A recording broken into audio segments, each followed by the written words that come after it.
Jusqu'ici, plus de 6000 personnes ont pu être secourues au Venezuela, mais il serait encore des dizaines de milliers sous les décombres. Il y a une semaine, 2 tremblements de terre ont dévasté une partie de Caracas et de la Guaira. C'est le pire séisme qu'a connu le Venezuela depuis plus d'un siècle. Léa Hurel, vous êtes en Colombie voisine, à Bogota, où l'on a ressenti les séismes de mercredi dernier. C'est dire la puissance de ces 2 tremblements de terre qui ont fait 2000 morts.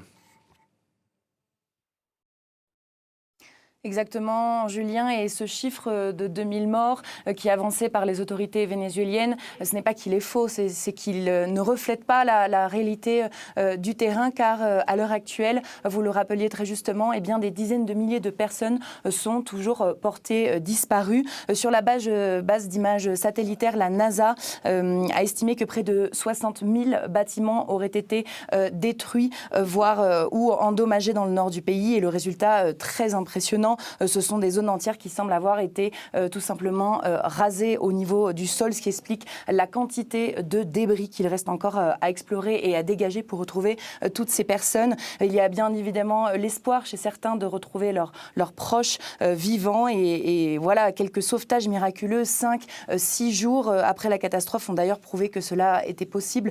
Mais aujourd'hui, à une semaine du double séisme, cet espoir il s'éteint petit à petit, car sans nourriture ni eau, parfois avec très peu d'oxygène disponible, et surtout coincé au milieu de ces débris de bâtiments qui peuvent à tout moment s'effondrer. Le corps humain n'est pas en capacité de résister aussi longtemps.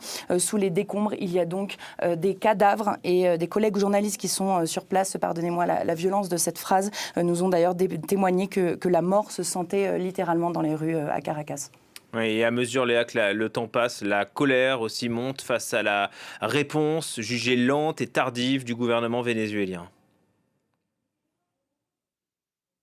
Tout à fait, Julien. Les Vénézuéliens, surtout dans les zones sinistrées, se sentent tout simplement abandonnés par l'État. Dès les premières heures qui ont suivi le double séisme, eh bien, ce sont les habitants qui ont dû fouiller les décombres avec leurs propres outils, parfois à main nue, afin d'essayer de dégager toutes ces pierres et de retrouver leurs proches vivants. Et depuis, vous avez très certainement vu passer ces images de secouristes internationaux, des Français, des Espagnols, des États-Unis.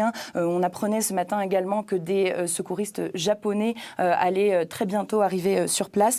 Mais les grands absents, ce sont les militaires et les policiers vénézuéliens. Certains ont tout de même été déployés dans les zones sinistrées, sont chargés de maintenir un certain ordre, parfois de gérer le trafic routier, mais ils ne mettent pas la main à la pâte aux côtés des civils. À côté de ça, eh bien, l'afflux massif de blessés également submergé les hôpitaux et les centres de santé au Venezuela, aggravant une situation déjà précaire. Ce double séisme a donc mis à nu les faiblesses d'un appareil d'État qui, au-delà de l'ampleur sans précédent du phénomène, s'est révélé incapable de mobiliser les équipes nécessaires au sauvetage des victimes dans les heures critiques, ni de rétablir les services de base, que ce soit électricité et l'arrivée de l'eau. À cela s'ajoute une détérioration institutionnelle de longue date, un manque d'entretien des infrastructures et des contraintes opérationnelles qui ont clairement montré que le Venezuela n'était pas suffisamment préparé à une catastrophe de cette ampleur. Oui, et cette catastrophe, Léa, a aussi tout de même permis de mettre en évidence une certaine solidarité régionale.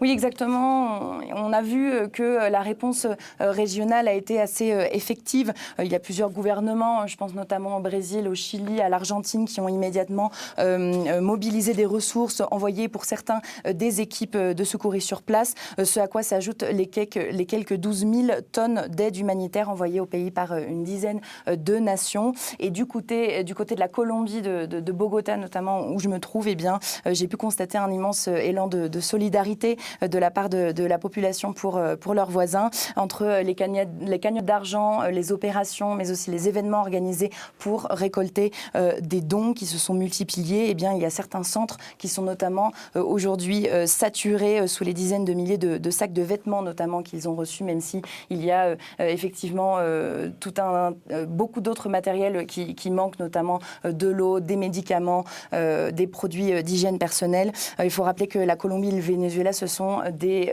pays qui sont historiquement et étroitement liés, avec des populations qui se ressemblent, qui, pour certains, mangent la même nourriture, écoutent une musique très similaire, et qu'aujourd'hui 2,8 millions de Vénézuéliens vivent actuellement en Colombie, ce qui en fait le principal pays d'accueil de Vénézuéliens au monde. Merci beaucoup Léa Hurel pour ces éléments, et j'en profite pour vous remercier vous plus personnellement. On vous retrouvera à la rentrée. Merci pour votre disponibilité et ce professionnalisme que vous incarnez et qui reflète la rédaction hispanophone de France 24 que l'on embrasse. Merci encore.